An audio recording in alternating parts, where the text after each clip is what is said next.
So yeah, we were just talking about what we've been doing today, and I mentioned to you that I just watched JD Vance's story on a movie, Hillbilly Elegy.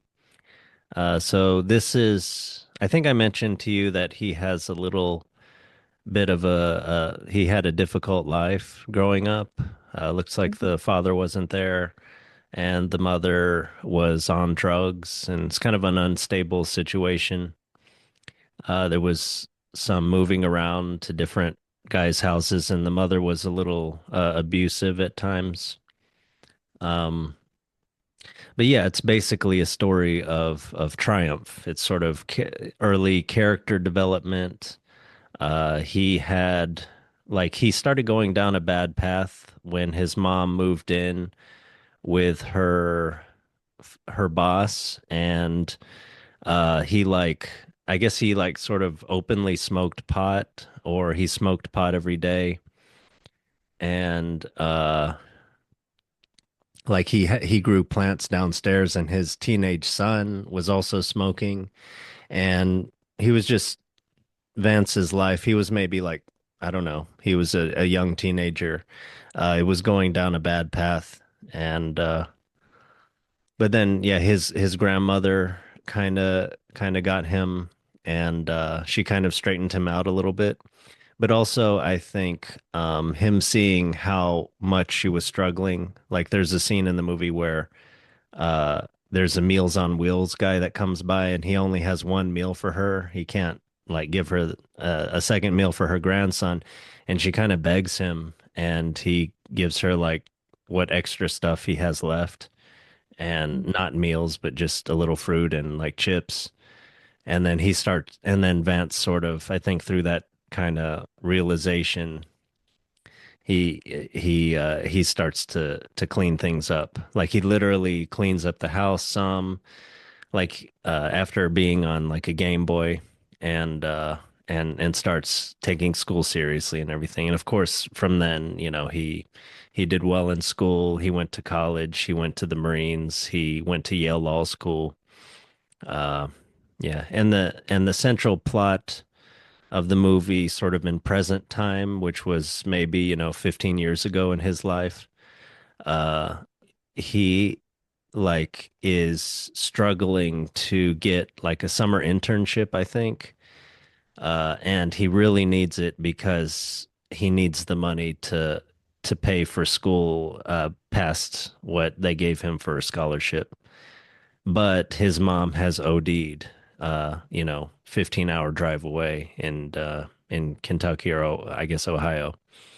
So he has to decide whether he's going to try to do these interviews or kind of go back and help his mom. And luckily, he's able to kind of do both. But like, because his mom doesn't have insurance and is struggling so much, I mean, he almost doesn't make it. But yeah, it's kind of a story of character development and triumph, success. So I was kind of thinking of my own life as I was watching this too, in comparison, and kind of thinking how much time I've sort of wasted, squandered, how much, savings I've squandered repeatedly, and and all that, and thinking to some roughly corresponding years of his life and my life. But yeah, but I think I've talked to you about how I recently heard the interview with Johnny Kim on Jocko Willink, and something similar happened to me there, where he is an exceptionally accomplished person, and so I was thinking about my own life in kind of contrast. I don't know, but do you have this experience? I know you have a cousin who's, I mean, you're much younger than me, so it's a little Yeah, different maybe. so yeah, I feel like for me, I'm still kind of, yeah, it's early and starting out, but um, I guess like a smaller version of that for me is just like wasting years at the same job while I'm trying to figure out what to do. So I feel like Yeah. I've wasted some time just kind of stagnant and not really changing much. Um, Mm. Yeah. which is really unusual from how I was before, because before I had very clear goals and a good vision of what I wanted to do. And um, but yeah, but I still am kind of maybe going back to that a little by starting school again later on in a few months. So Yeah. Accounting. that's helped me feel better. Yeah. And like I'm Yeah. actually doing something again with my Yeah. life. Yeah, that's good. Um, Yeah, you were pretty driven in school and everything. You always were. yeah. Unlike me, I was very sort of almost wishy-washy. I love learning, but yeah, I didn't really have like study skills and discipline and focus and like a focus. Mhm. And that's partially the nature of my problem or my sort of nature, I think. And not on, but not only character, but also partially character. Why do you think things had stagnated Um, currently? well, I think I was just so focused on that stuff early on that I didn't really know that, but I didn't really take time to like, I don't know, get to know myself or what I actually want from life. So When you say you're like, focused on that stuff, you mean just getting through school? yeah, education and all that. So, but yeah, I never really developed, I think, as a person much. I think because of a lot of factors in my life, but yeah, so I didn't really know myself. So now, like, and what I actually want from life. So now, like, that block of like stagnation is kind of hitting me like after school, which is maybe a little unusual or maybe not too unusual, but for a lot of people, it seems those kinds of problems are like when they're in high school or college, like a little bit before that. I think I've seen, or at Yeah, least from just hearing lots of other people's stories, they're kind of lost in that kind of in those kind of years yeah, more often. yeah, Yeah. yeah. Teenage angst or something. Yeah. Well, I mean, yeah, would you say you were hyper focused and partially to get away maybe from your previous adversity and Yeah. That was hyper focused, but yeah. So yeah, it just gave me a lot of purpose and drive early on. But I think because of those same problems, I like I said, like I've never even had a rebellion phase or just like normal developmental stuff, I think. So mm, I yeah, I think I was just not developed as a person, maybe mm, much, mm. I think maybe compared to where most people are It's interesting later you on. talk about being hyper focused and getting to the next Yeah. step in school and everything. And then in a way you finished that process and now you've washed up on shore and it's like what's next? Is that an appropriate metaphor? Yeah. One thing though, Yeah. I want to look back at like the later stage of that swimming and like why did you major in psychology? Because that's not necessarily what some upwardly mobile or sort of ambitious or sort of person mostly thinking about success or money career would have done. Mm. I think it's yeah, I wanted to help people and I was involved in like other mental health like like the suicide hotlines and crisis hotlines. So I was involved in those in college. Right. Yeah. And But that wasn't just a coincidence, or that wasn't because you were majoring in psychology. You had this feeling that you wanted to help people, this and experience in doing so that informed that yeah, feeling. yeah, so I did. But yeah, like I said, just because I think I was just behind in just developing myself like normally outside of academics and school and stuff. So I didn't really explore much else like for other things in my life. So then I I mean, you did went to like a powerlifting, yeah, you did the you had friends and you were part of clubs like you did yeah, European def yeah, like fencing. Yeah. yeah, like martial arts Um, fencing, not sport fencing.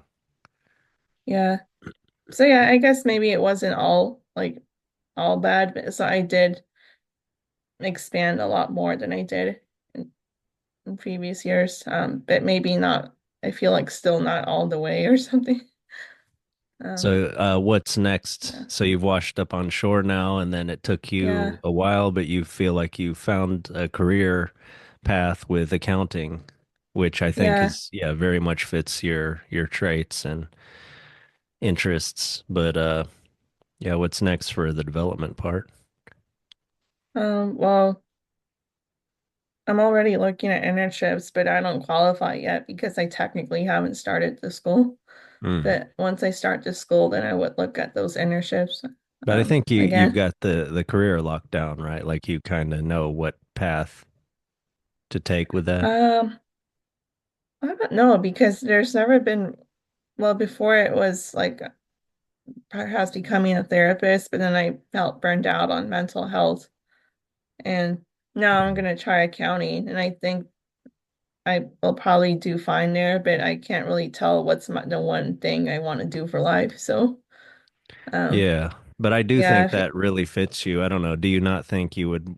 It seems like that's a good job, and you talked about even being able to do it part time. I mean, do you really have doubts on that, or are you just having trying to have healthy skepticism? I think healthy skepticism because, yeah, I'm still young and I've never really tried a lot of stuff. So who's to say that's the one thing I'll stick with Yeah, the rest of my life? but what I was but still, that seems like you've got a path. You kind of know what you're doing with that. But what I was Yeah. asking is what other kinds of you ways you think you should develop or you have to Mm. develop. What do you mean? Well, I think just I've kind of changed how I view a job. So like I chose accounting because while it's not the most exciting job, I don't really care about finding fulfillment in a job. I would think maybe a job that isn't so mentally draining, like mental health is, might give me more energies to pursue my other interests in life. So um, just like the fitness that we've mentioned, or just exploring other topics I like a lot. So, I love the paranormal and all that strange stuff, but I also Yeah. like history and religion too. So, Oh, okay. um, But do yeah, you mean like just trying, pursuing it like listening to podcasts and reading books and or going to conventions or like even more than that, like eventually like researching and meeting people, writing books? it's like for now, like it'd be a lot of the passive kind of stuff, but I've always kind of had the idea of talking to people with experience and those kinds of things. You think you'd Um, even, I know you listen to paranormal podcasts and things like, would you ever start one of those? mm, maybe if I can get over social anxiety, Oh, okay. Well, I think you're doing fine on but I this think one. that'd be cool though. Yeah. Yeah. But But I what do think you, mm. at least talking, like maybe recording a conversation, but I'm not sure about posting it or anything like that. But anyway, like you're into the conversations, you're into sort of making this a part of your life and maybe having community with this. Yeah. You've Yeah. gone to And conventions before? You've gone to Comic-Con conventions. um it's like I went to a friend with like an anime convention, but yeah, I'd find UFO ones more interesting. Oh, But okay. conventions are kind of fun. Like I could imagine just like different topics, like a UFO, like yeah, like I guess a convention itself is kind of a cool concept. Yeah, I mean, it's just where people can, I mean, I've never been to one, but it's where people of similar interests can go and talk to other Yeah. people, right? And you can, and there's a range of things, right? There's Hmm. products, there's like funny stuff, there's dead serious lectures, there's books you can buy, there's Hmm. authors you can talk to and things like that. Yeah. So, Yeah. And like you even get like little pamphlets like listing the times and locations of like speakers or like certain topics and stuff. So yeah, I thought conventions were pretty cool when I tried out the anime one. I think I used to be prejudiced against those like only like nerdy people would go to those or something, but I'm probably more open nowadays. I think just because, I mean, in the show that we're watching that I ignominiously jumped ahead on my own with they go to like an alien convention, which is funny Mhm. because the main character, so we're talking about the show Resident Alien, and the main character is an alien, so an alien going to a human alien convention. And of course, there's lots of opportunities for like jokes there with, you know, him validating the various races that they're talking about that to the normal viewer is just like kooks, like talking about like, stuff that isn't real or something. But then he's like validating it by saying like, oh, that race is like they're really cheap, or oh, that race they're jerks, or that race, oh, they're pretty nice. but uh No. but yeah, um but yeah, I don't know, I might be open to maybe going to a convention with you because I like, yeah, I'm not like a nerd in that, I have that kind of niche interest, but it's more like I'm just interested in people. But then, yeah, if you get into someone that's trying to monopolize me with like rants about their, uber up in the butt kind of interest of something that I might, well, in a way, like I listen with fascination, but in a way, after a while, I might try to get away after I feel like I have a Mhm. grasp of something of their worldview. Mhm. Yeah, it's like I think by their nature, like conventions will always kind of draw strange people. Yeah. And that, But yeah, I'm that's just But something that, my major was yeah. anthropology, and so I'm Hmm. interested in culture, and this is people in a way building you know, that overused cliched word community, but it's people building a culture, having something in common that they're building on, developing, going in certain directions. History is being made in some way. Yeah, what were we talking about? Hillbilly Elegy. Ah, yeah. So then we had started talking about John Vervaeke's project of awakening from the meaning crisis. I was going into depth about that. But you said you were just processing that. What did you think of that, or have you processed any of it yet? I think not yet. So, Yeah. Because, yeah, I was telling yeah. you that I was listening to episode 7 of his Awakening from the Meaning Crisis. Oh, excuse me, episode 8, which is about the Buddha and quote mindfulness. And so a lot of his project is sort of, it's like an archaeology of the terms that we use. And he's sort of, I don't know if archaeology is the right word, but anyway, a lot of the terms that we use nowadays, he's sort of helping us to understand the complex history behind them. So, for example, that mindfulness comes from the sort of Buddha's story of his awakening, and the mindfulness is a translation of sati, which has to do with also remembering. So this is a way that Vervaeke is complexifying it. That so when we talk about mindfulness, don't we have maybe a sense, but it's maybe like a cliche. We can't really define it, and we'll often like give a feature list of it, like it has to do with being present, or it has to do with not being reactive, and etc. And those of course are valid, but you know he taught that Plato's idea is that when you're trying to define something, like even a simple concrete object like a table, giving a feature list is not defining it, is not helping you understand how it comes about and sort of the usefulness of it, or you can't understand, you can't stand under it, you don't know what it really is. You don't have a structural functional idea of it, which is how Vervaeke defines sort of Plato's idea of the eidos, which we translate as form. So yes, I'm I'm going deep into that episode, but yeah, I just thought it was interesting. I've talked to you a little bit about his project and I'm very excited about it. I like how he gives you a greater excuse me, a greater understanding of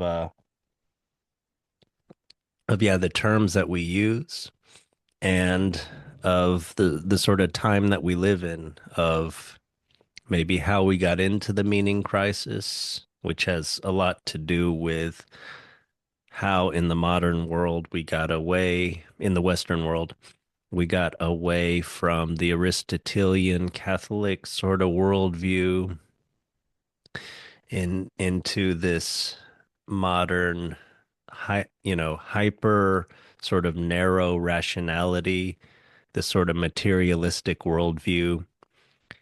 And, you can mix probably lots of other kind of disillusioning kinds of experience, like, you know, you can throw in World War I and World War II and totalitarianism and consumerism and Vietnam for Americans. You can throw a lot of those things in there for sort of something where maybe that makes us feel cast. You can probably throw in like dissolving of families too, and people moving around and sort of not feeling connected to who they who they're around and where they are.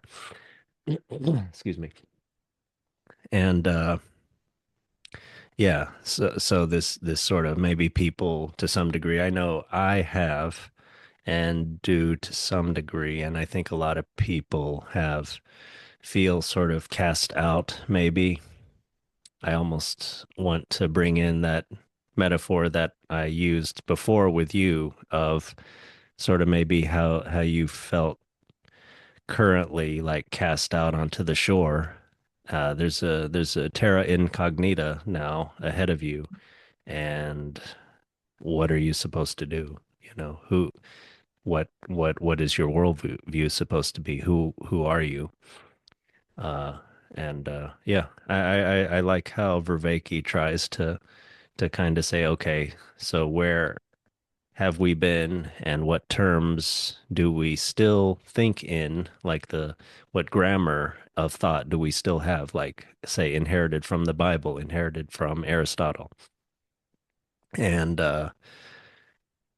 how do we kind of, yeah, resurrect the life and the complexity of these terms to where they're not sort of mouthed cliches anymore, to where we can develop uh, an understanding and go forward. But yeah, that's kind of an earful. But what I wanted to ask you in the conversation before, where I went more into detail on these things, was I mean, what do you feel about the meaning crisis? Do you feel like you feel that, and do you feel like you see that?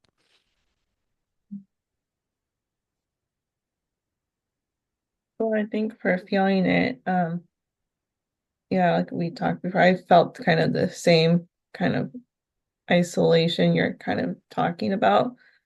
Uh, it's just a sense that we're like in a sea of people, but you kind of feeling kind of like we're in on our own island, um, in a way. And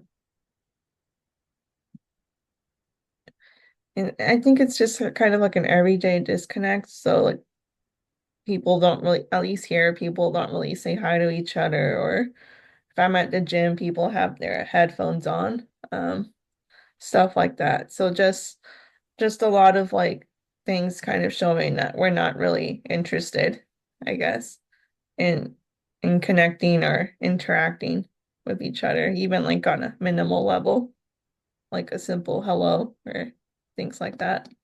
Yeah, I Um, think disconnectedness is a lot of it, and sort of distraction. You kind of mentioning maybe you brought technology into it, and I think that helps a lot of us mhm. be distracted And also, we kind of, you mentioned interest, and maybe people are more deeply interested in sort of what they're pursuing online, maybe Mhm. than sometimes in the random people around them. Yeah. Um, and I'm starting to think that maybe it's not all like this interest too, but if like we've been hearing about anxiety rates shooting up. So as someone with Yeah, anxiety, I know one of the best ways to like not have to talk to people is to have my earphones on, yeah, like at the yeah. gym. Yeah, Yeah. that's what I that caught my ear too when you said lack of interest. I don't think people aren't interested in talking to others, but maybe they're scared to, and maybe Mhm. they're distracted, and maybe they don't have the skills to, or Mhm.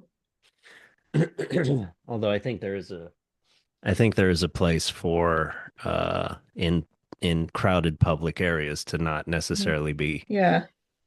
Yeah. communicating with everybody. You don't Yeah. necessarily need that, but you do Yeah. need connection, deep connection, and meaningful, and several connections, and then like less meaningful, less super deep, but important and meaningful acquaintanceships and things like that too. And I do think, Mhm. yeah, I think the data shows that people have less of that now than they used to. Mhm.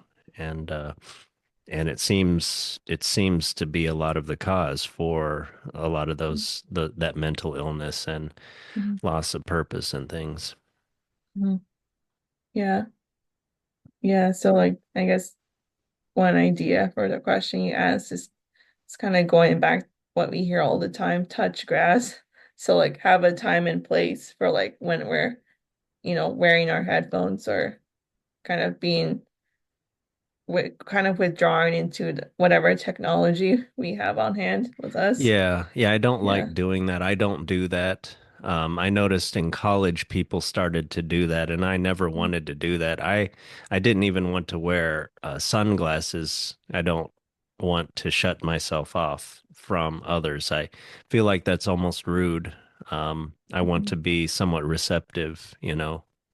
Mhm. Um, Yeah.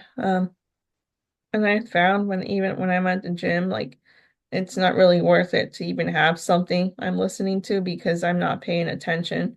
Like at least if you're exercising properly, you'll find you're not really paying attention to what you're even listening to. So, yeah. um, I find I don't wear them most of the time. Um, Yeah, there's so maybe a yeah, mindful component, not to yeah, like use a word in a cliched way, but yeah, if you're at the gym, it's probably better to be focused, especially when you're lifting weights, to be focused mhm, on the activity that you're doing rather yeah, than sort of half listening, half lifting, mhm, having a split mind. yeah. Like I've tried it before with podcasts, but I find I'm not um absorbing or even retaining most of what's being said. So yeah, it's not really like you're not getting much out of it anyways. Yeah, I feel the same way. Do you feel like focus is part of sort of spiritual development, of like a calm sort of one-mindedness in a way? Mm. Well, I'm thinking of like instances of focus, like when I've been doing art or like college or I don't know, but just some other kind of task. And I have found like that, yeah, it's like a very calming thing where you don't even notice the passage of time. Do you think you And were in somewhat of a flow state some of that time? yeah, yeah, kind of, it's like a flow state. So yeah, I would think like focus and like helps, with that achieving that and like a flow state is kind of part of feeling that inner like peace Yeah, you're kind of definitely. referring Anybody who's to. been in a flow state knows it's a wonderful thing, and Yeah. uh it's supposedly it's linked to a feeling of meaningfulness. Like people who regularly experience flow states report much higher sort of sense of meaning in life, satisfaction. Which it makes sense, Mm. right? If you experience that painting flow state every week, you'd probably be much more, wouldn't you be much more, have much more of a sense of Mhm. purpose in life, meaning. Yeah. It's like I remember that especially with like I said, the art class, like I was not anticipating so much work in that class, but it was one of the most difficult classes I've taken actually in college. But I would spend like I think like 8 hours in studio most weeks or sometimes more. And yeah, I would just come in on my own time to do work a lot of the time. So the professor will leave the studio open for p students to work on our projects. And yeah, I would go like at nighttime and kind of get in that flow state a lot. Wow, good. Yeah. Why don't you continue that now? Well, I guess I'm overwhelmed or scared of that many hours per week. But I Mhm. mean, couldn't you do it as like a little bit less hardcore of a hobby? Yeah, I suppose I can if I can find a moment of peace in this house I'm at. Yeah, it's maybe a little bit hard because you're interrupted all the time. I mean, that's one Yeah. thing about flow state. It, like you said, it's a focus, right? So it's hard. It's not necessarily easy to kind of uh get into it if you're being interrupted a lot. Yeah. But I guess that's where technology can help and I could just get those noise canceling headphones too. Hmm. Hmm. But still, people try to get your attention sometimes, right? So it's maybe. Yeah. But maybe at least one problem will be solved. But don't you, I introduced you, I think, to the Waking Up app, and I use it still every day for meditation. Uh, didn't you say, like, especially with the bodily sensations, meditation, you feel you get very calm and focused? Yeah. Um, I think you've told me that yeah. it changes the rest of your day even when you do it for 5 minutes, right? Hmm. That's a amazing payoff. Yeah, like I just it's kind of what most people feel, but I just feel more grounded, centered, and like small things won't bother me that much. Uh, I'm less reactive, um, which is good, especially at the job I have. So Yeah, yeah, it's been useful when I've done it. yeah, yeah. That's good. Why don't you do that every morning? Well, I feel like I'm not as disciplined as you are in that kind of way. I've always kind of admired how you get up and read and meditate every morning. And yeah, I just haven't had the discipline to kind of build habits like that to start my day. Mm. Um, but yeah, I think one big part of it is because I prioritize sleep a lot. I mean, So sleep is very important, yeah, but theoretically, all you have to do is yeah, go to bed earlier and get up earlier and have yeah, that extra time before work. yeah. So yeah, I don't have a routine like you do. I just wake up and then go straight to work like most days. Mm. But yeah, I don't really I haven't prioritized building in those like moments of reading or meditation that much. Mm. Yeah, yeah. I like having a contemplative morning routine. If I do it right, it really feels like it changes my perspective on the rest of the day. Mhm. But I thought for you, even it seems like you have a much bigger payoff in a way for a much smaller investment if you can just do it for 5 minutes. For me, I do like a lot of things, and my focus is really, really bad. So Mhm. uh, it's a struggle every day, 20 to 30 minutes of Mhm. meditation. Mhm. It's gotten better though. I shouldn't say like it's there's not been a lot of progress. Mhm. Yeah. Yeah, I can build it in. Like one reason I get up and go straight to work is to avoid traffic, but I get to work early and I'm there frequently like 20 to 30 minutes early, so I could Oh, well squeeze in a then meditation. that's easy. You could just go in like a Yeah. private room and just do that. No, I just stay in my car and it's quiet there, so I can Oh, okay. There meditate you go. there. Yeah. There you go. Yeah. Traffic. Yeah, I think many people say that a commute can be like a nice thing if there's not too much traffic and it's not wait Mhm. too long, you know. Yeah. Yeah, like I don't know if you can get into a flow state when driving, but I've had that experience where I don't remember like myself driving. And it was just automatic, which is kind of scary. Yeah, I think we all have. I don't Yeah, think that's a flow state. I think that's like that's not more right. distracted. Yeah. I think a flow state is more like where you would really remember it and be focused and really feel Mm-hmm. like in the moment, in the groove, you know. Mm-hmm. Yeah.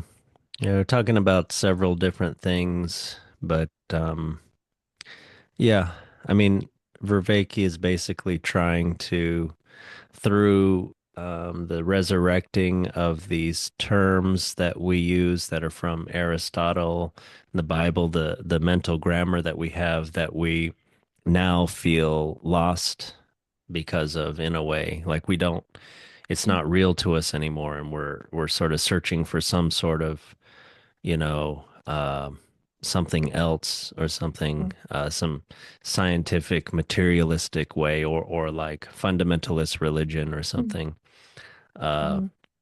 that to many, to probably most people, doesn't seem like a real good answer. Mm-hmm. He's trying to find some sort of way to like to basically some sort to wisdom and to something like some version of enlightenment. But I mean, what do these things mean to you? Like to me, those two things, wisdom, and also it's like sort of more practical, everyday cousin, um, prudence, and also enlightenment. To me, seem like really good ways to like develop happiness and the life that you want.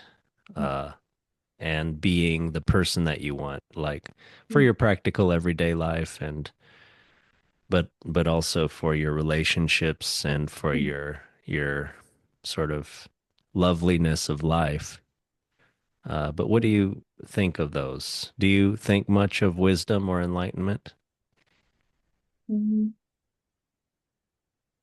Well, I kind of got some of those ideas just from my Catholic background, so I kind of heard a lot about those, but more in terms of the faith and religion.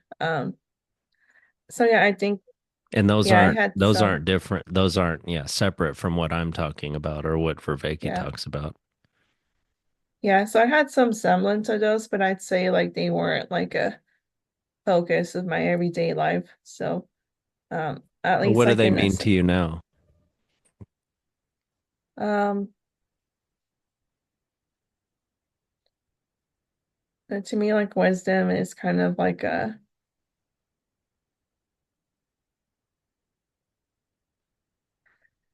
I think all of those to me are kind of like they're kind of like to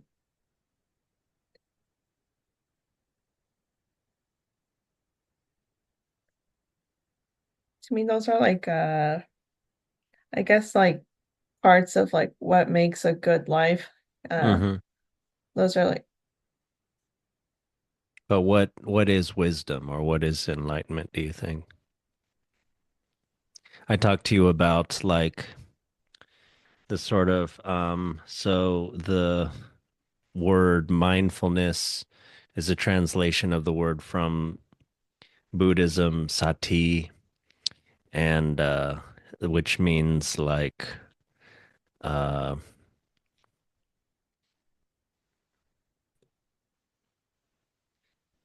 so sati has something to do with with remembering, with recovering like what is lost, and yeah, that there's a lot of there's some things that the Buddha says about how we're already enlightened, we just don't know it, kind of.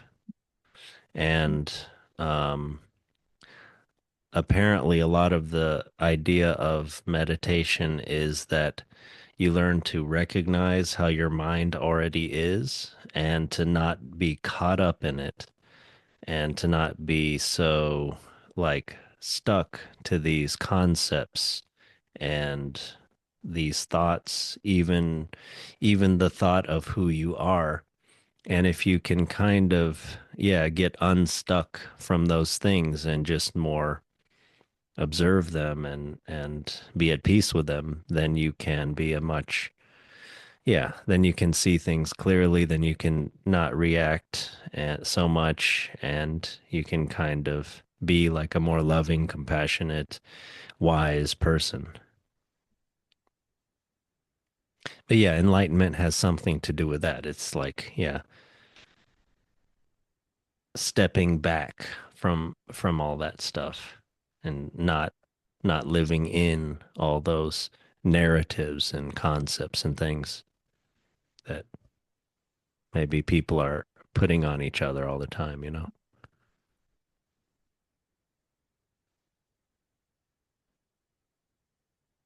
But I don't know what that means to you or what wisdom means to you. Mhm.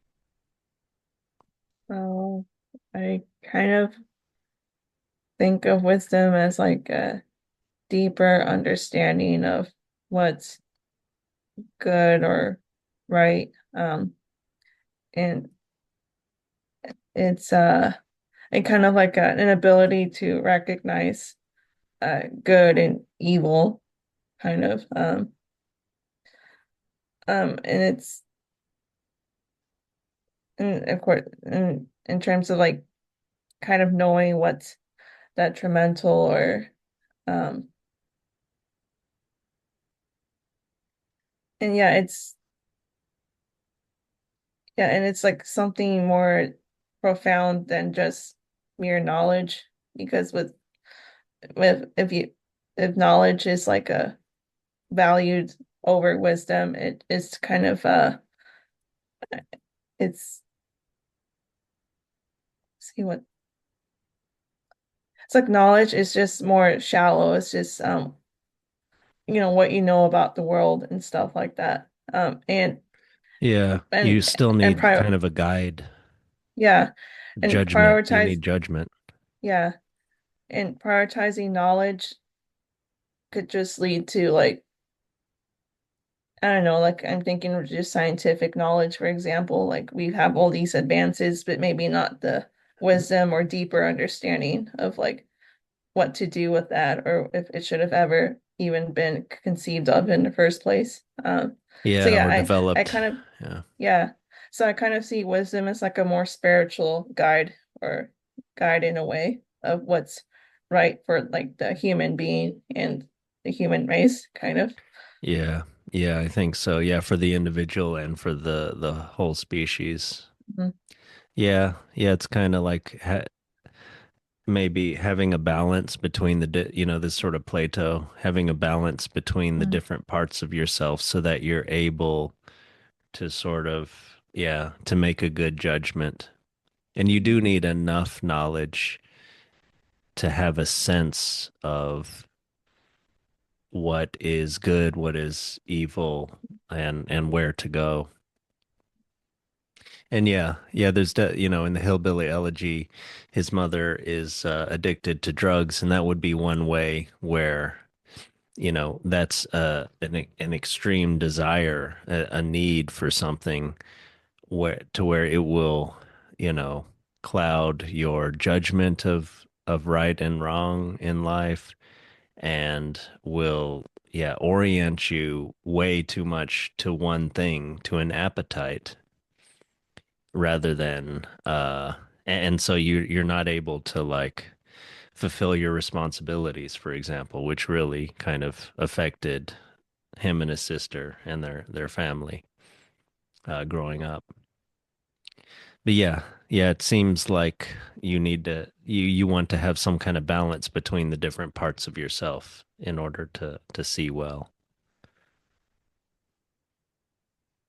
I wonder if there's some, I mean, there's probably, you could probably talk about a lot of imbalance maybe in our society now, maybe with uh consumerism, this orientation towards consumption, towards buying things that, maybe with the idea of achieving a sort of superficial perfection or social competition or fulfilling desires, Mhm. fulfilling needs. We've talked about this in a previous podcast of the Eric Fromm distinction between being needs and having needs. And in a consumerist culture, the market will maybe confuse us and try to get us to buy things uh instead when we don't have a need for those things. We have a need for being a certain way, for transforming, for maturity, for love, things like that. But instead of these are examples from Vervaeke. Instead of becoming mature, we're focused on buying a car or buying a house or something that shows that we're mature. It's Mhm. we're pursuing something to have when our real need is to be something. Mhm. And that makes sense to me.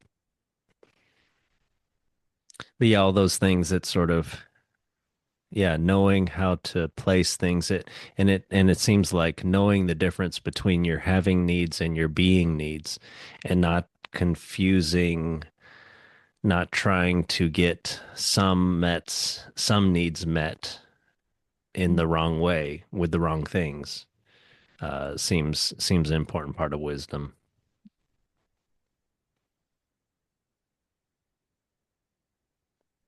I don't know. You've talked to me, maturity is one thing. It's interesting. Um, there's a lot of spiritual traditions that talk about the sage, the wise person, as being on like having a relationship to regular adults as regular adults have to children. So it's like it's another stage of development, sort of.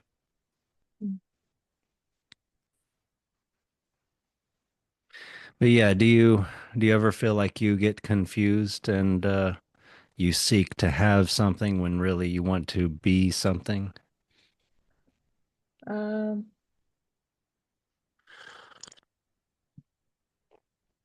I think I have, but I think I don't know, maybe even what little meditation I did help, or I don't know, but I think I've become better at kind of stopping myself and kind of examining my motivations in a way.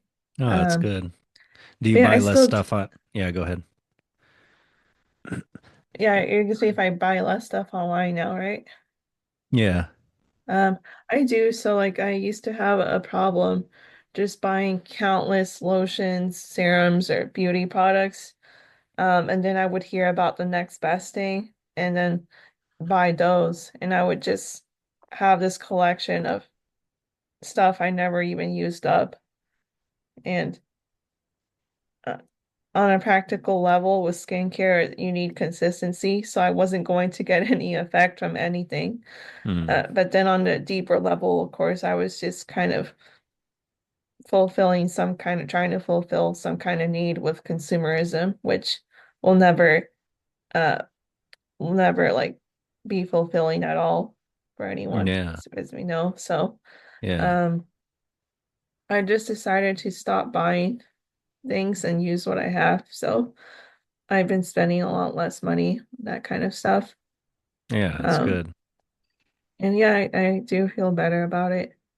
Um it's like now if I buy stuff, it's more like health type products. So I think probably not as bad as like other things I could be buying.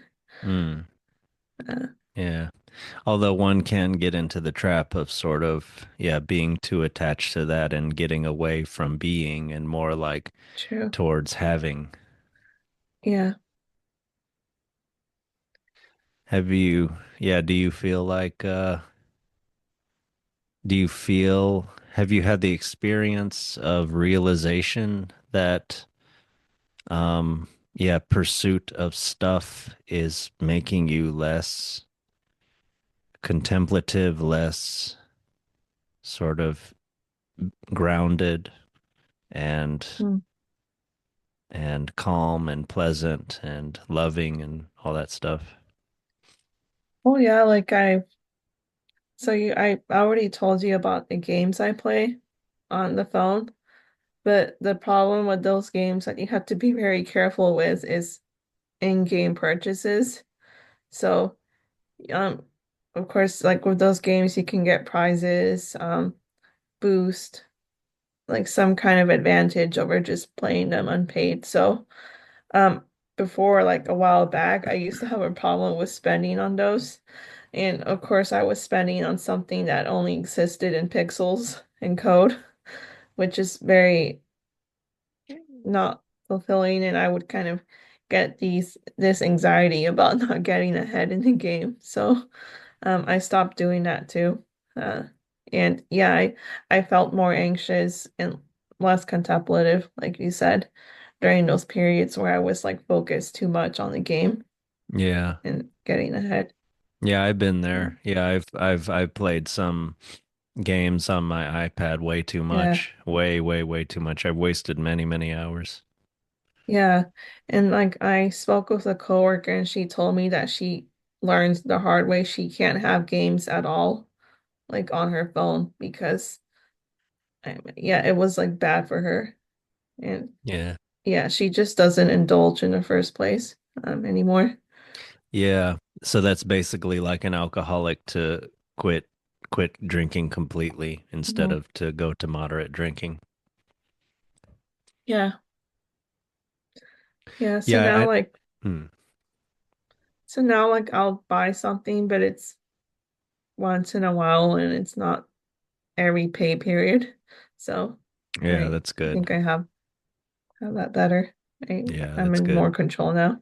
Do you think you'll ever give it up? Like maybe even the healthy sort of release or healthy entertainment that you get is still in some subtle way taking away from like a deeper connection. Well, I'm sure like I could always be using that time more productively. But I have had periods where like I don't play for 8 months. So I can go long times without it. And I have because I've lost interest before. Um, yeah, like I think it's something like I don't think I'll be doing it all the time. I Hmm. don't see foresee that I will. Hmm. Yeah. Yeah. God, I forgot what I was gonna say. Oh, so yeah, we talk a little bit about what brings you sort what brings one from away from sort of a more deeper contemplative approach to life. But do you feel like you have regular things that bring you into a deeper connection to Mm. yourself, to life? Do you think painting did that? Do you think our podcasts ever do that? The stories? Because for me, that's one of the reasons that I do these. Well, yeah, I think our podcast certainly help me do that. So, before I would say like on an everyday level, I don't get that kind of deep connection. So, I appreciate that we do these um fairly What do you often. think about it? Is it just what do you think about the podcast does that, and when does it sometimes not? Does it sometimes do that? Mm, well, it like why it did that or when? Uh, Yeah, both kind of. well, I think this is just simple human connection. So, um, and of course, podcasts like with the nature of these, like we get deeper into topics, so that we probably wouldn't have in everyday conversation with people. So You wouldn't I normally think be talking about the etymology and translation of the word mindfulness and what is it exactly to remember and in order to like be truly mindful. What are you remembering? You're not normally talking about that kind of stuff. yeah, yeah, yeah, and I'd say um yeah, just conversation. So with people outside of that too. So I think I've told you about the boba shop I go to every Wednesday. Yeah. And the reason I was able to develop a pretty good relationship with the owner was because I stopped playing the game when I was there. Wow. Yeah. That's totally a modern Yeah. parable right there. Yeah. So like he actually approached me for conversation. So of course I'm not going to be playing the game when someone's talking to me. So I just put the game down and actually talked with him, and that started that whole nice relationship we have. That's Um, good. Now, do he you plays so intentionally not uh take up the game when you go there? like I don't do that anymore automatically. So when I first go there, like I'll just talk with him and stuff. And then of course he gets busy with like having to run his business. So then I'll play the game. But usually when he's around there, like we'll just talk. Yeah. Yeah. Yeah, that's Um, good. Yeah. I heard on a podcast recently where I think they were talking about relationships and dating like and people not dating enough and not meeting people enough and being lonely and everything. And she said it was in London. She's a British person. Can't remember who it is I'm actually talking about, but she said that she saw two perfectly good looking young people sitting right next to each other on a bus, maybe.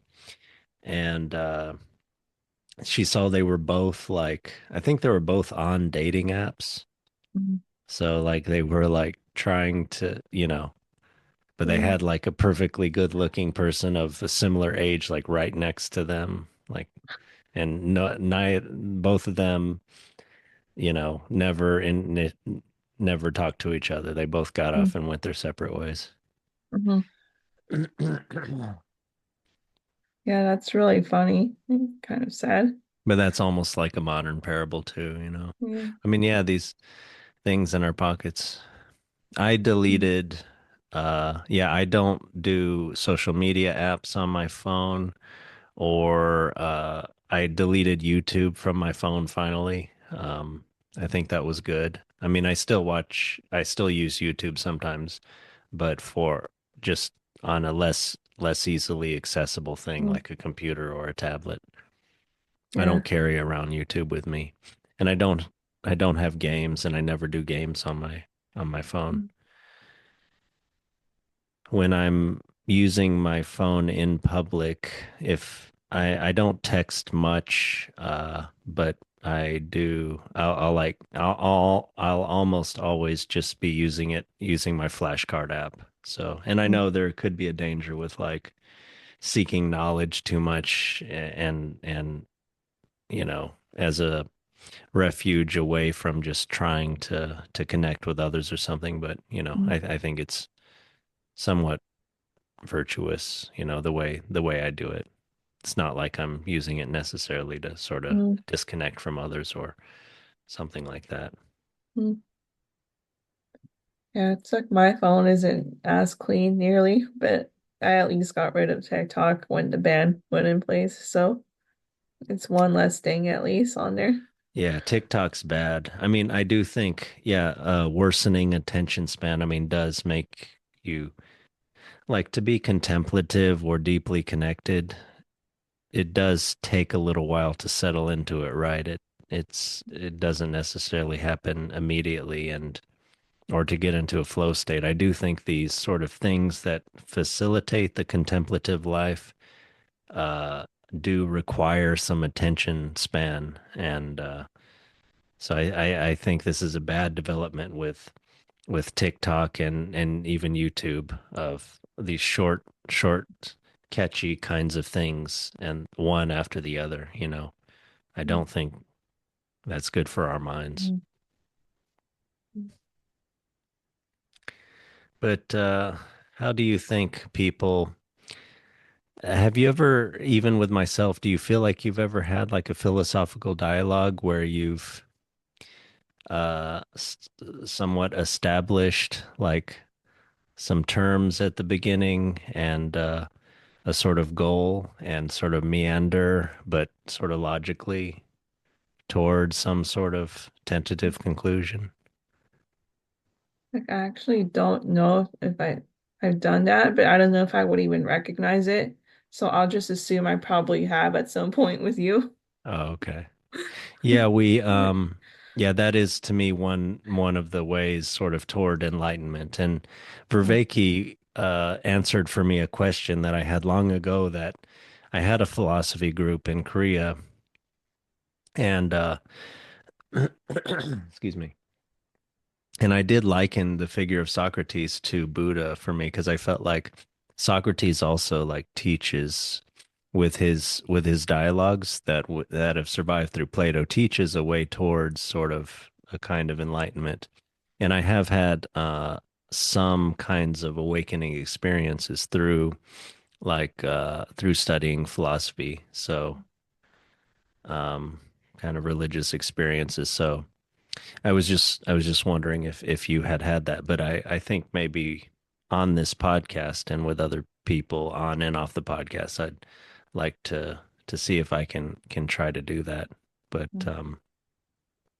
yeah, I didn't want to go into that too much or to start one, but I just wanted to bring that up and just talk about that as a possibility and see if you had a sense of what that is. Yeah. Yeah. So probably not, but hopefully at some point soon. Okay. Yeah. Yeah. Maybe as I grow more knowledgeable and skilled, I will be able to kind of facilitate those types of things to where it'll be maybe a little bit interesting for you and others and for people to listen to. But on that high note, do you want to, is there anything else that you want to add? I think I'm fine for now. Yeah, but I think we touched on a lot of interesting things. I hope the conversation didn't seem too desultory or unfocused, uh, but I think these things are sort of important and can sort of lead to enlightenment and at least away from, I don't know, what's the opposite of enlightenment? Just enmeshment or confusion or I guess many different demons, right? Mhm.